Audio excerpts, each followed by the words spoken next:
Hello and welcome to the Comic Book Page podcast. My name is John Mayo. And I'm Bob Retall.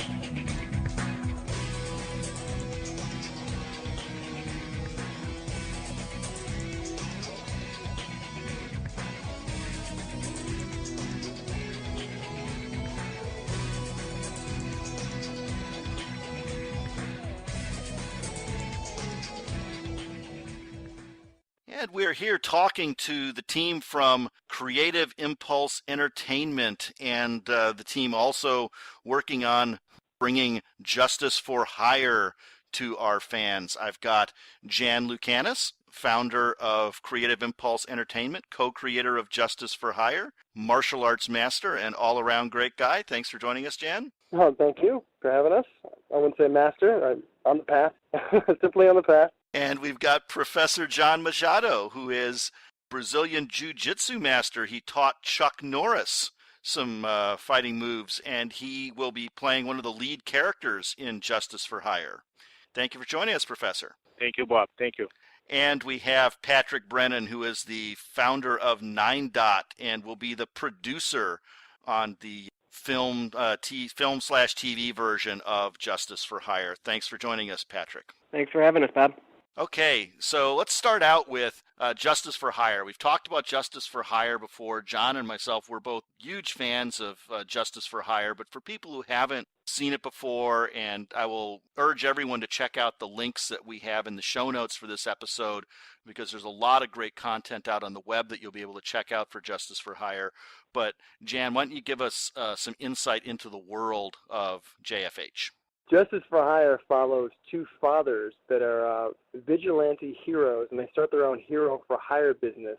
And while they're raising two sons, and as their sons grow up, the sons get into the family business, and they want to, as they get closer to retirement, leave their sons something more than they've had to work with as these vigilante heroes. So they decide to push to get their business legalized. And when they actually do get the act passed with the help of a U.S. senator, it becomes, it's called the Retribution Act, and it sparks an entire industry of retribution teams, similar to Justice for Hire, only in the fact that they're all vying for the same clientele of people, everyday people, to corporations hiring them to execute their form of justice on anyone and everyone they want in the world. So it's a whole bunch of competing teams. That you have guys that do martial arts, teams that use guns, that won't use guns, motorcycle gangs and ninjas, and it's just a whole crazy world of characters. That's what really caught my imagination about Justice for Hire is when, and it's even better now, but originally you would package the comic book with the DVD that would have you guys doing the martial arts stuff, and now we've got comics, we've got web comics, we've got motion comics, and now moving into the film also, it's just those merging of the static comic with the motion elements and the live action elements, and getting all that together, I think really helps. And Professor, we can talk to you about this, I think, perhaps, because one of the things I like about it also is that there's so much martial arts experience among the whole team that puts Justice for Hire together. There's just a feeling of authenticity to it. Yes, I think from day one that was Jan's vision when we created the story, is that he'll tell you about it, the way he grew up. We met back in 2005, and we started talking about, was on the very early stage of the story. But at that point, that was the vision from day one, since we met. And I think it kept growing and building momentum. Right now, what I see, it's like things are coming to fruition. There's no overnight success in anything. It's been many years on the making, and it's getting momentum. Every week something's happening. It's getting crazy by the day, but we're going to make it happen. Now, you do choreography for this. Let's talk a little bit about what do you look for when you're looking at a scene and working with Jan, and you're trying to put choreography to that. What kind of thought process do you go through on that to make it just visually exciting? What's foremost in your mind? Oh, you have a different element because you might know martial arts, and that's an essential element. You have to know what you're doing, what you're talking about, but you have different styles involved. you have to combine that with the story, what the story is asking, and work with Jan, the advantage that he created a story. So what the creator wants out of this. So of course I'll give my idea, my input, but all the heads together in what the director wants on the story. So all those elements have to come together to put the choreography together. You see, when you have a comic, the comic is a type of storyboard already that gives you the visual. So you have that element to add. So each project is different, It's like making a house or making a restaurant, or what type of clients, what type of food, what type of neighborhood you're doing, what type of clientele you're looking for. So it's complex in this way. In my head, it's simple, but it's pretty complex. Right. You gotta work with other people to get that vision realized, whether it's on the storyboard, comic book page level, or all the way to film. Yeah, totally. It's a total teamwork, no ego. Everyone has an opinion. Let's try to get the best out there from the people that we have involved. Have access to what I say is this, we have access to the top people in the industry. Not top fighters, top choreographers. They are all friends of mine, from, you name it, from the 300 to Batman to all the top movies, the recent movies, from Iron Man. They're all friends of mine. And we're going to do what we have to do to make the best. We have time to do it, because a lot of movies that you work, okay, let's come up with this fight scene, that's what we need, and you talk to the director, and it's like, bada bing, bada boom. You have to do it.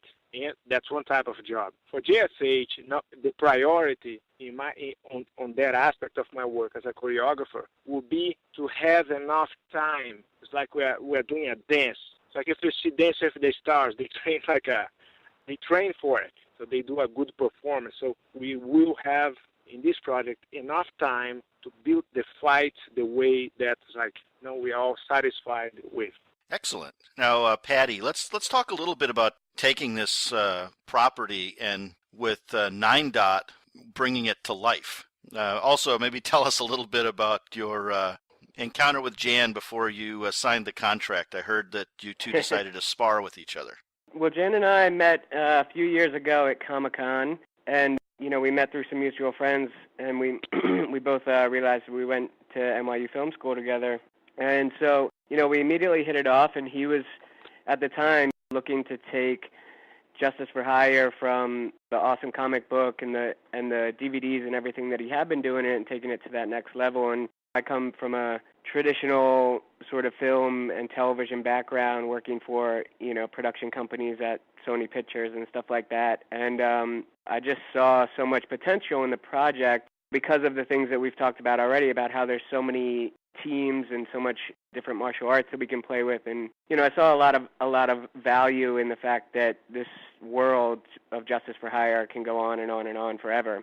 So, over the past 2 years, we've really been developing it and figuring out what makes the best sense in terms of getting some live action content out there, moving into animation with some of this stuff, and ultimately getting to the goals of film and television.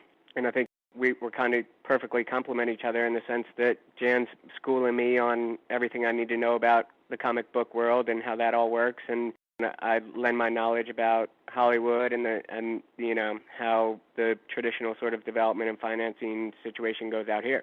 And to answer your question about how we solidified our contract, which I think is essentially became a requirement now for anyone who wants to work on the team, is we went down to John Machado's school and we sparred for a little while. And there's really nothing like setting a contract by punching each other in the face a couple times. Yeah. Then also I have to choke the guy out a couple of times, to make sure he doesn't make too many demands. You got to make sure you're serious about it, right? Exactly. Once you've been to the point where one of your business partners is trying to choke you out, then you really know that you can trust each other. At least if they don't go all the way, right? You got to know what you can get away with each other. Exactly. I was actually training for the Tai Chi World Cup that day that we sparred, and I totally caught a massive cramp. And Patty's partner Eric gave me a fantastic massage on my left leg. It was wonderful. It was a great bonding experience. Now you won the silver medal at that, right? Yeah, that was 2010 in Taiwan. Yeah. Very good. So, Jan, let's talk a little bit more about how all the different pieces merge together in your mind. You know, the print, the web, the motion comics, the live action. Sure. How does each one of those pieces fill a different part of your vision, and how do they all hang together? Sure. Well, I mean, Justice for Hire. I think any universe, any creative universe that you at this point in time where media just works together or can work together in such a cohesive way, I think it just makes sense to think about your property on every platform, and how does the video game experience. You know, it always sucked playing a superhero video game, especially a superhero video game based on a movie, and having it retell the movie story and have it suck.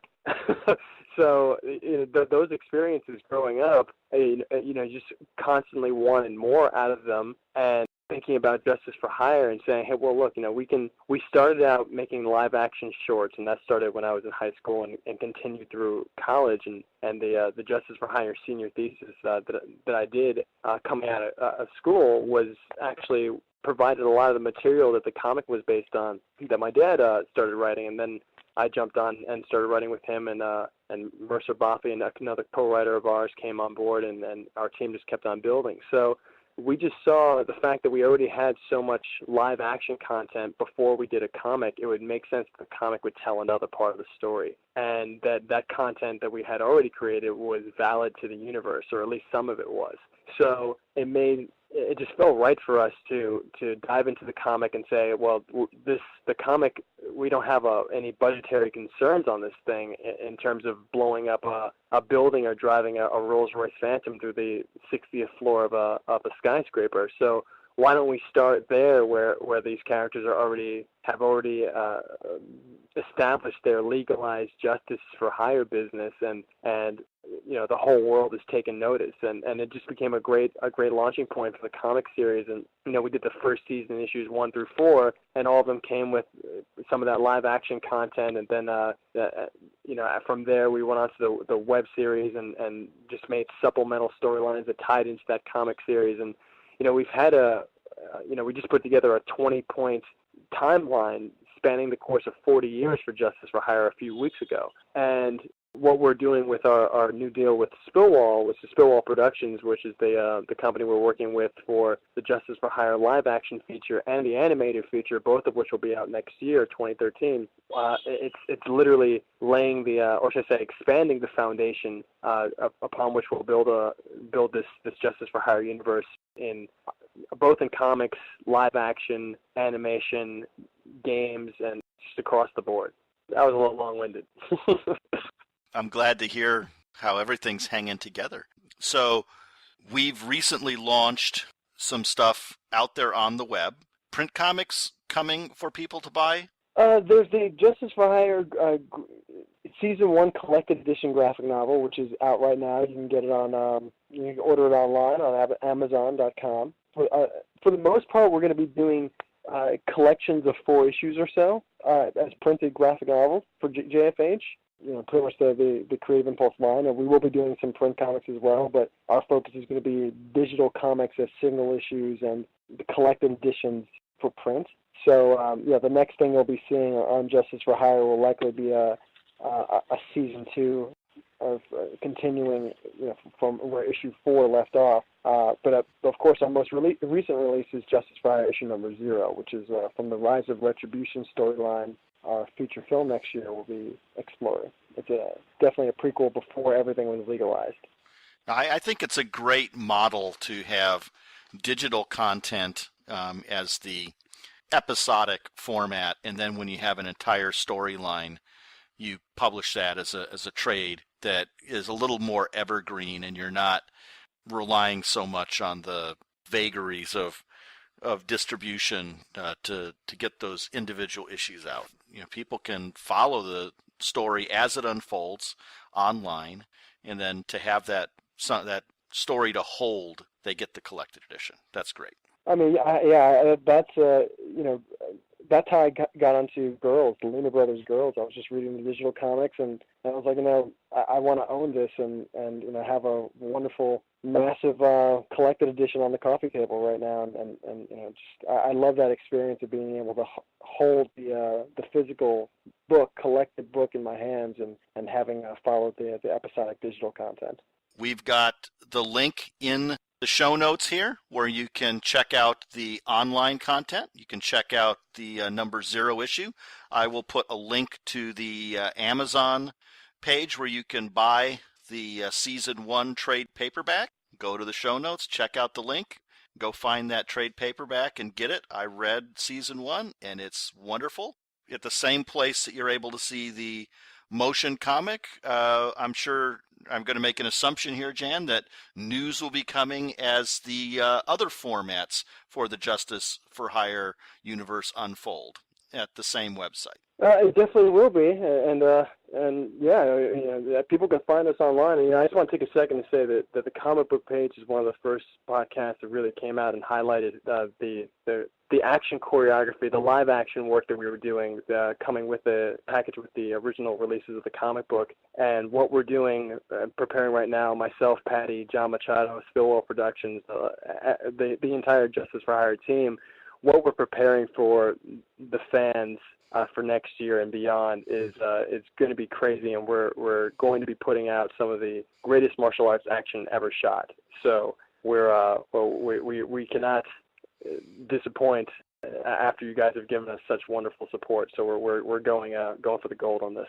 I think that having a team of people who are just world-class martial artists involved in every aspect of this, it's just really going to lend that air of authenticity and action and realism to the whole production. I'm really looking forward to seeing what you guys have got coming. Live action, I'm also looking forward to reading the comic as it unfolds out on the web. And I'd like to thank all of you, Jan, Professor, Patty, for joining me. Well, thank you, Bob, and thank John as well. We missed him on here, but we can't wait to see him at one of the cons very soon. John sends his best as well. We're both big fans. Thanks so much, guys. I really, really appreciate it. Yeah, thanks, Bob. Thank you, Bob. Thanks for having us, okay?